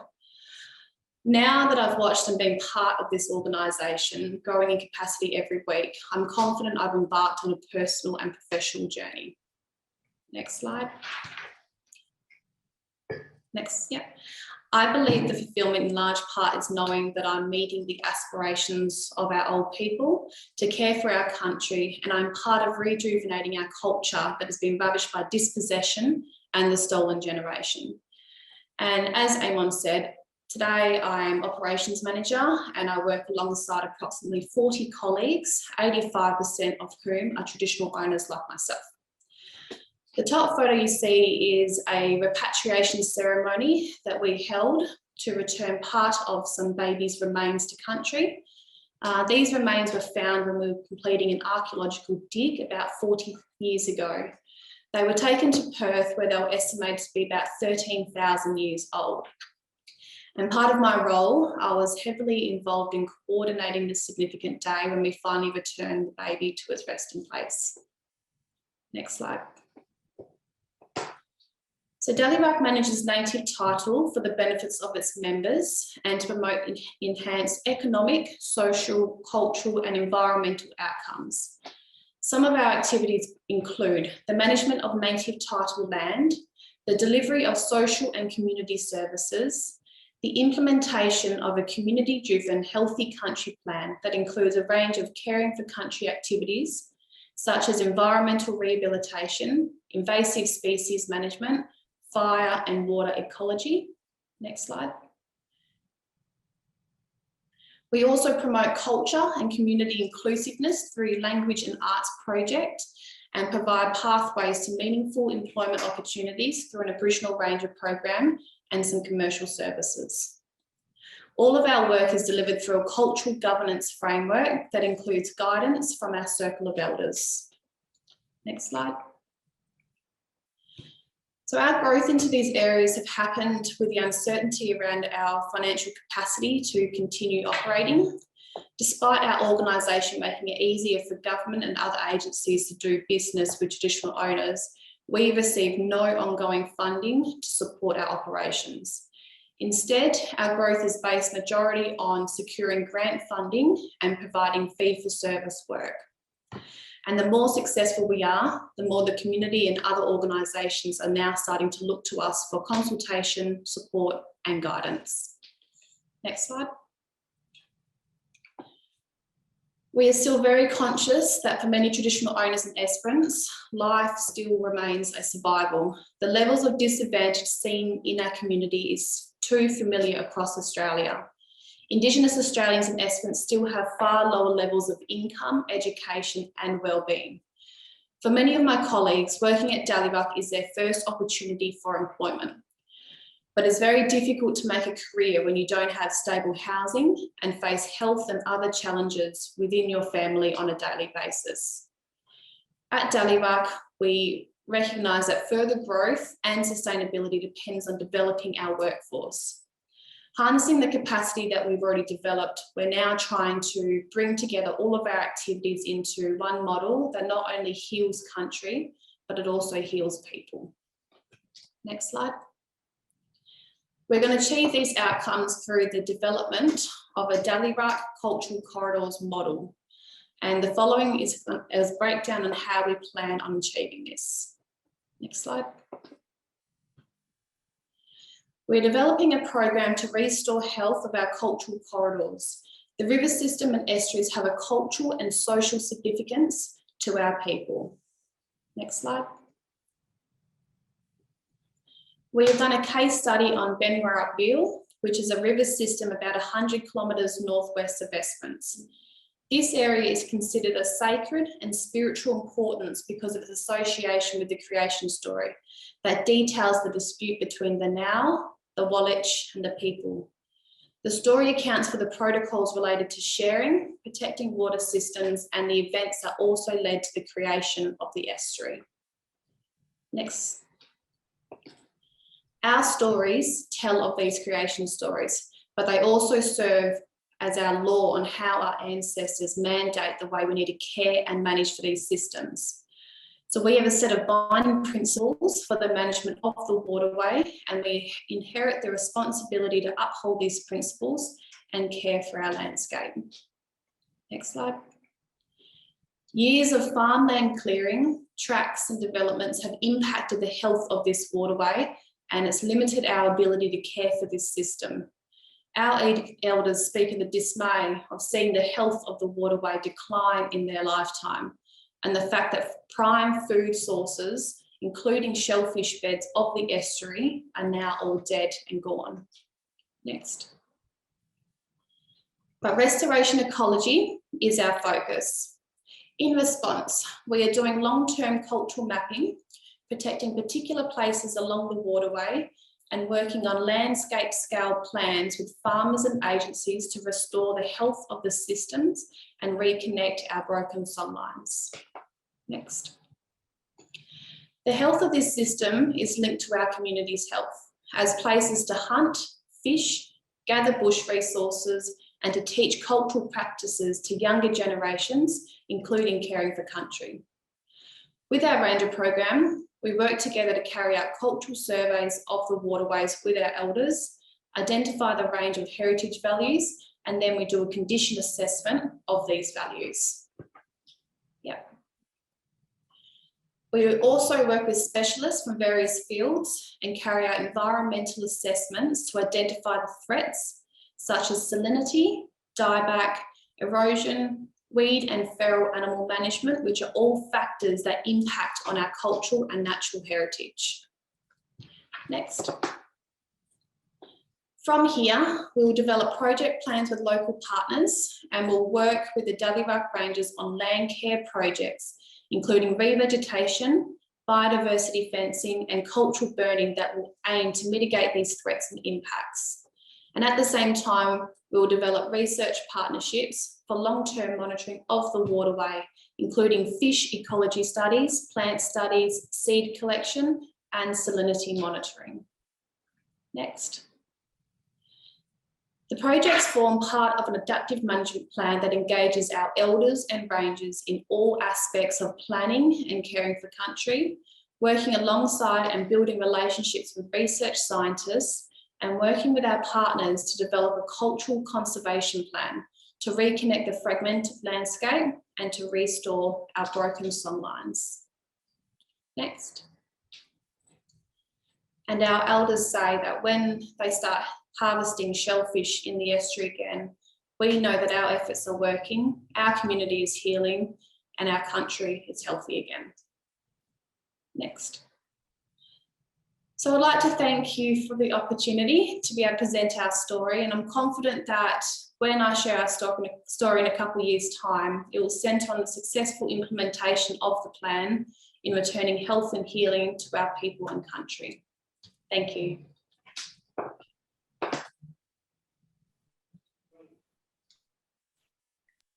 Tēnā koe tāne. What an awesome project. It's more than a project, it's a life way. Thank you for sharing. I admire the self-determination of your people and undertaking the significant cope-up of a significant project. The discussion around the balance through songlines and the fragmentation of the songlines over time that has occurred, and the desire to reconnect those songlines so that they're coherent again is wonderful. And I'm actually, the map that you showed and the purpose that you sort of described, I can see some real parallels between the stuff that you guys are doing and the work that Charles is doing with the waterways up here. So that's wonderful. Great to make that connection, and probably some further discussion wouldn't go astray between the two between the two projects. So, hey, thank you very much for again making yourself available to share with us. I think we're all going to jump into a question and answer session now. So I'll invite all of the panelists to come back and share your screens, or sorry, share your video so that we can see you.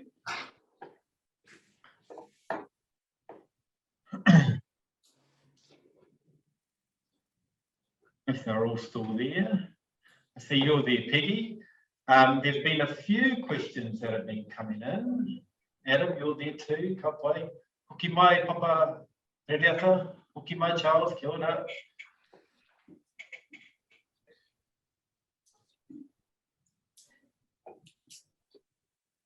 All right, so I've got one question here. This is for you, Adam. Have any health or ecosystem health indices / measures evolved from this work, e.g.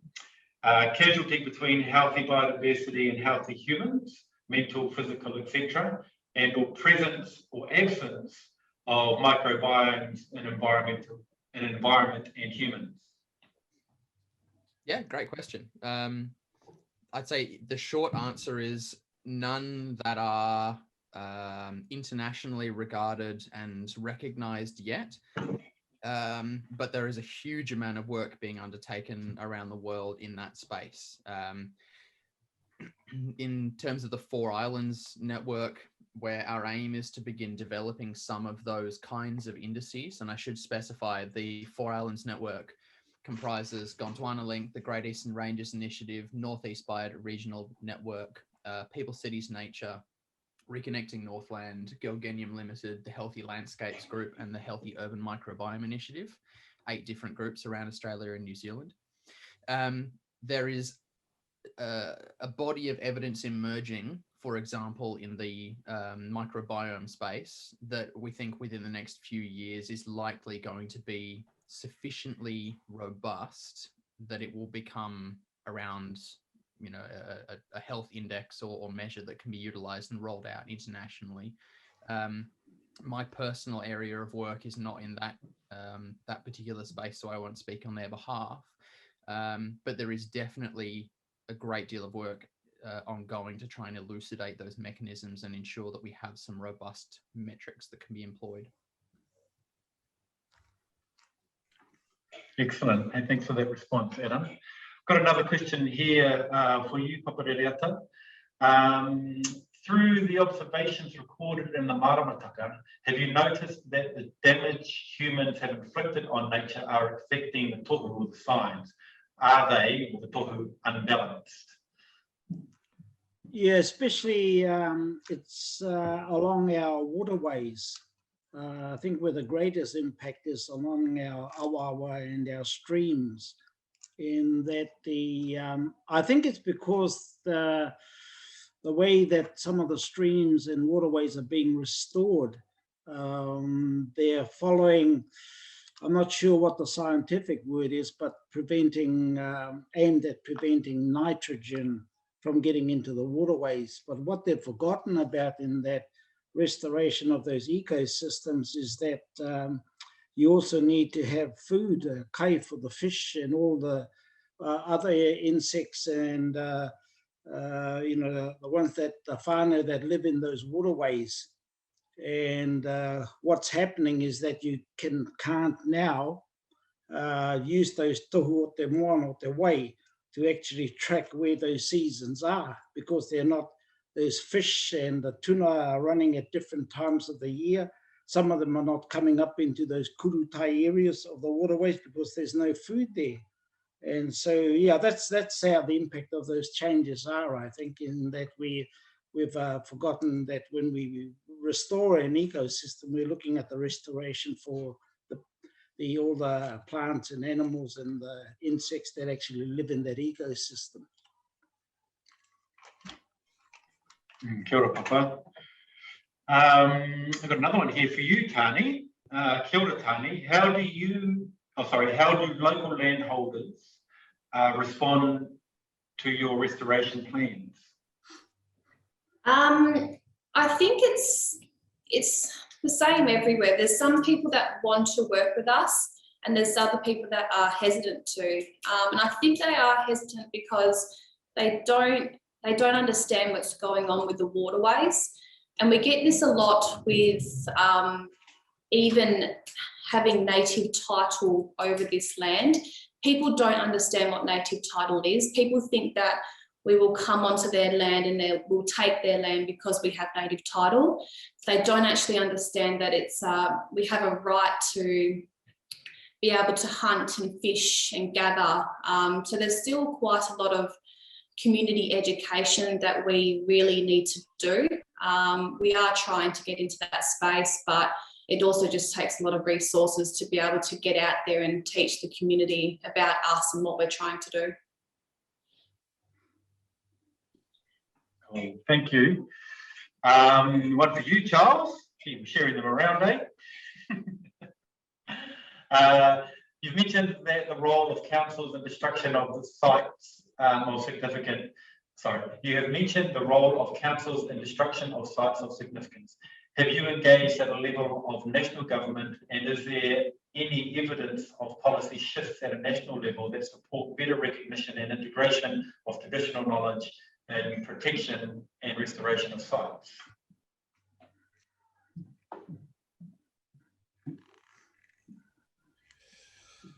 The short answer is there's actually been a lot of work over the years at central government level to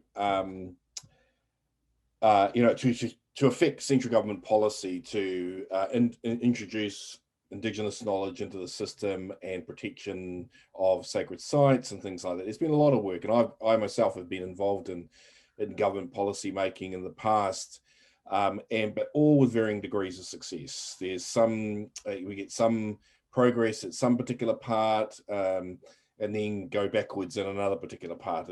There's a constant battle goes on between the protection of the environment, the protection of sacred sites and so on, and development. And it's, you know, it's happening all over the world, and it happens in New Zealand as well. For myself, my own personal commitment is that I feel much more comfortable in on the ground community action, iwi, hapu, whānau, in our tribal communities. We need really good local, regional and national government. There's no doubt about it. We need great government, but my own personal commitment is to our own tribal communities, our own marae communities, to build the capability of our communities. I personally think that community action is actually where it's at, and that government, as we conventionally understand government to be, is actually very limited in being able to achieve the kinds of restoration that we're looking for. We can see governments are very, very good at facilitating the destruction of things. They're not necessarily great at the restoration. I think it's passionate, on the ground people are the ones who actually make positive action, positive change and growth. So Yes. I recommend the move away from some kind of a reliance upon government. Evidenced by the wonderful work happening in Esperance by the Noongar and Learning people that Tani spoke of. Wonderful. Yeah. Okay, thank you, Charles. Dr. Evie, this is for you, it says. Fascinating work, thank you. I'm curious about the implications of your findings for eucalyptus pollination and genetic diversity. Since grey-headed and little red flying fox movements have changed so dramatically, this should be evidenced in outcrossing and somewhere I can't read, I'm sorry, I'm not a scientist, measures and successful cohorts of trees recruiting over the time periods. Any plans to collaborate with plant genetics folks to chase and explore these ecosystem scale consequences further?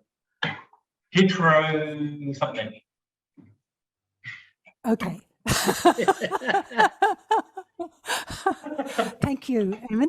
Yes, well, the general question is that I would really love to explore this further. It's a question I'd love to address. There are so many implications, not just for fragmentation, but also for climate change. I didn't mention in my talk that the animals actually do transport pollen while they migrate as well. And they can move 200 kilometers, 300 kilometers in the night, and they stop and feed along the way. So the distances that they're transporting pollen between stands of trees can be over 100 kilometers. And when you have that replicated time and again, it must make a difference at broad spatial scales. And we understand that genetic diversity in plant populations is going to be more and more important with climate change, with helping to build resilience in populations, plant populations. So yes, I'd love to explore it further. Was that person suggesting an opportunity to do so? And if so, I'd love to contact them. Thank you. Perhaps fun. Perhaps fun. Okay, this one seems to be a bit more of a generic question for all. Can anyone, it says, speak to the tension between the government's national and singular view and the importance of each community's local knowledge and holistic view? How can we encourage conservative Western leaders to embrace First Nations knowledge and fund complex, devolved approaches? Boom, that's a big question. Go.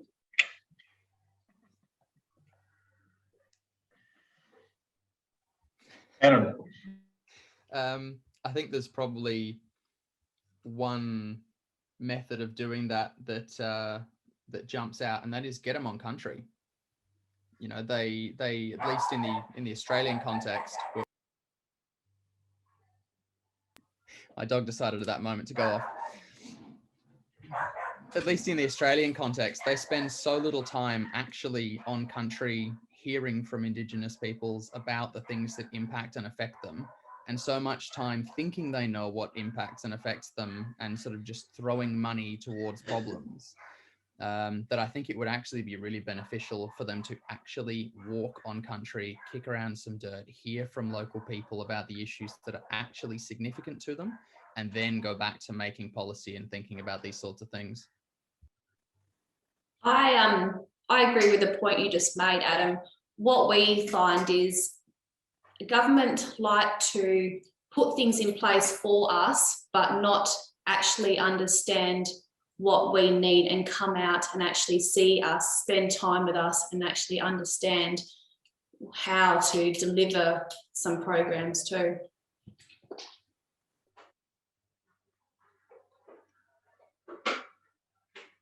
I was just noting that, recalling that we're having this an example of this very issue happening in New Zealand right now, called the significant natural landscapes discussion, where there has been a number of Māori groups, tribal groups, who have come out quite vociferously against this notion of a significant natural landscapes. The intention of it, you can see on the face of it, was probably a really good idea, but they come with this template approach and try and apply it across the nation with the expectation that, oh, it's all going to be good, it's all going to work.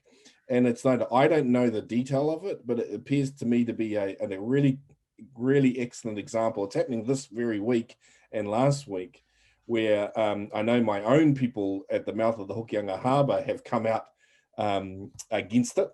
And also I think in Whangarei too, I think Ngāti Wai and Whangarei have come out as well against this thing called, what is called the significant natural landscape policy. What it's turning out to be is hugely problematic. And I think it's because they haven't gone on the ground. They haven't gone to the communities. Yeah, kia ora, Charles. Significant natural areas is creating a huge debate in the north here at the moment, which, yeah, we'll watch with interest, but maybe we'll save that for another time. This one's to anyone as well, so feel free to chime in. Change delivered through top-down type policies, this is picking up on a similar thread, and programs appear to have some by limited effectiveness in generating sustainable change. What do we think is the importance of reconnecting people with nature and using love and connection with nature as a driver of long-term sustainable change? And how do we do it?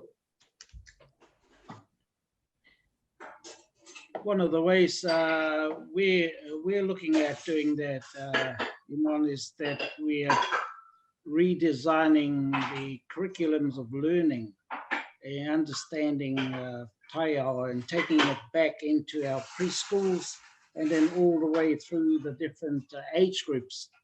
We're hoping to have that up and running at least by the new year, but we have shifted that curriculum of learning to bring forward our waka navigation traditions, which is all part of this understanding of our environment anyway, where the waka were first, and hopefully the waka, our waka haurua, our double hull waka will become part of this restoration of our moana and our awawa, where our tamariki in the future are going to be part of that learning. And it's not coming through a government designed marau that they call them for curriculum, but we're actually designing it with the people who are actually living the waka communities, and also those taiao that we're looking at, environmental schools that are based on kōrero tukuiho, mātauranga Māori, not driven by government,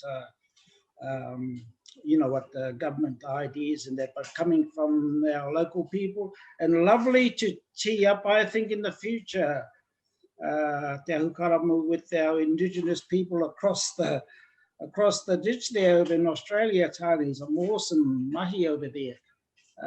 So anyway, that's what we want. We must not let the government drive everything. I think we need to go back, take the bull by the horns and call in our ancestral knowledge and drive the changes within our schools. Amon, if I could just jump in there and say, my personal view is that humankind has got no alternative but to reconnect with nature and reconnect with the earth and the sea and the sky. The fate of humankind is inextricably connected with the fate of the earth. There is no two ways of getting around that. It's fundamental, and so You know, and we've for too long, and us Indigenous peoples too, we've been brought into Western cosmopolitan culture as well. I mean, I'm sitting here talking to an Apple laptop and all this kind of thing, but you know, we're all in the same boat of living in this superior worldview where we believe we're superior to the natural world and we can do whatever we want with it. And it's fundamentally time to, you know, rework our relationships with natural world environments. And that's not just simply, oh, we're going to be nice to the natural world. It's really about fundamentally reinvigorating this notion that my very humanity is experienced and understood through a kinship-based relationship with the natural world environment of my people.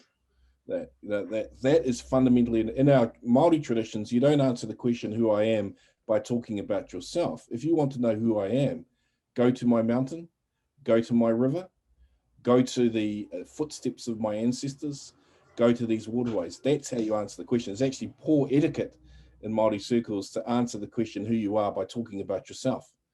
That it's the ethical thing is to say, if you want to understand who I really am, what my humanity actually is, you need to go to this mountain. My one is called Kohu Kohu Nui.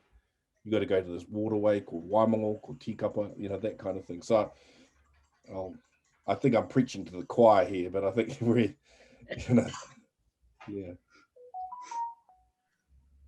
No, this will be dispersed widely, so this recording. So no, it's good to emphasise these points. And Paparereata, I agree. I mean, one of the fundamental purposes of this webinar was to facilitate discussions across these landscapes and amongst people between Aotearoa, Tai Tokiro, and across Australia. And just as a starter, to be able to facilitate these connections and relationships between each other. Because as I said at the start, sharing is caring, and the more that we can do that, the more we can grow our common understandings and the things that we can do to great effect. Does anyone else, any of you guys want to comment on that earlier question? I can't seem to find it in the thread, it's disappeared, but essentially the idea of how we facilitate this connection through love to our natural world. Adam, Tani or Peggy?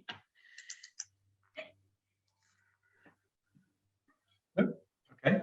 Do either of you have any, oh, sorry, Peggy? Do either of you have any comments, closing comments you'd like to add? We're kind of winding down to the end of our session.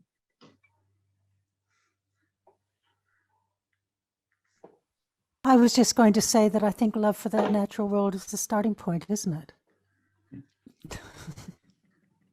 So I agree entirely. And a great place to start. Eamon, can I just answer one other question that's come up in the chat, which I think is really pertinent? Sure. There was a question asked for ecological restoration or ecosystem restoration. Do you aim to restore what was there, what was extant now, or what might be best for the area in the future?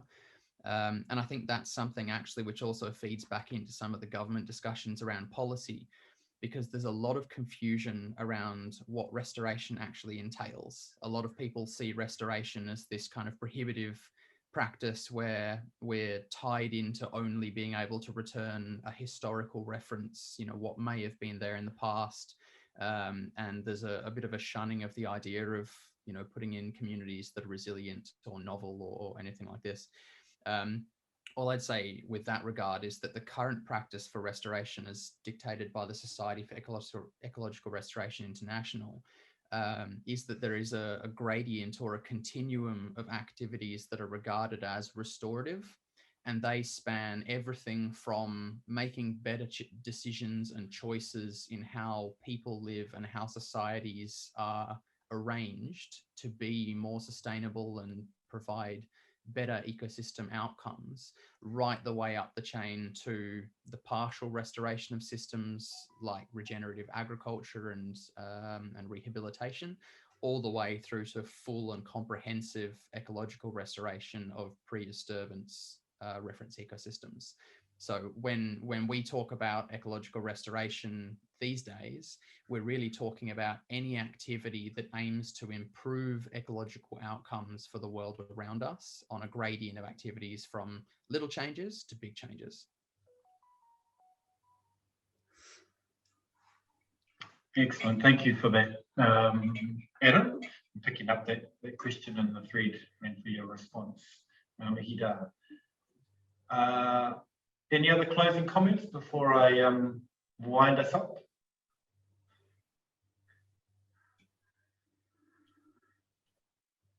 No? Okay. Well, thank you all for your time today and your insights. There are a couple of things I think I take from today, and there's a lot that we've traversed through each of the presentations and through the questions as well. But one of the key things is around balance. Balance across all aspects of the woven universe, as you spoke to it, Papareriata. Another is the emphasis on local action versus top-down. And in particular, that the change that occurs from the ground up is from within the communities that are most impacted by the effects of degradation or imbalance and fragmentation. And the importance of traditional knowledge captured and understood through generations, sometimes as an earlier speaker mentioned, thousands and thousands of years of observation that is unsurpassed. So yeah, with that, I want to thank you all of our presenters for taking the time today to speak with us. Kāti e haere tonu ana ngā mihi kia koutou katoa. Koutou ngā kai kōrero I whakawātea mai a koutou anō kia whakatapoto I ngā whakaro. Hei kai mo te hine ngaro mo te runga mātakitaki mō tātou katoa. Ko te tūmanako nei e whai hoki ake e nei kōrero ki te ngākau o tēnā o tātou. I sincerely and gratefully thank each and every one of you for being here today. A very special acknowledgement to all of you, our wonderful speakers, for sharing your experiences and insights. And I hope that these find root in the hearts and minds of all of those that have tuned in today. So I thank you all.